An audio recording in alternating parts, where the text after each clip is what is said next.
Sabi po ni VP Duterte, raw niya kailangan sagutin ang mga puna ng Kamara. Nasa kanya po yun kung ayaw niya pong sagutin. Pero obligasyon po niya bilang isang vice presidente, isang public servant, hindi lamang para sa House siya magpaliwanag, kundi sa taong bayan. Malamang ay dahil nasa ibang bansa siya. Ang Pangulo po ay nasa bansa natin ngayon, sa Pilipinas, nagtatrabaho. Samantalang ang vice presidente ay nawawala po at nasa ibang bansa. Right, opo.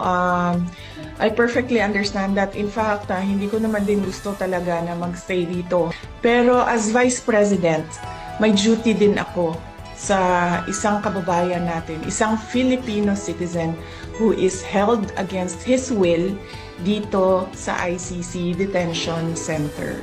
So, wag na nating isipin na tatay ko siya. Isipin na lang natin na Vice President ako at gumagawa ako ng paraan kung paano maibalik natin ang isang Filipino citizen sa ating bayan. At hindi ko nakakalimutan ang aking trabaho diyan sa Office of the Vice President at alam ko kung paano magbalanse ng trabaho.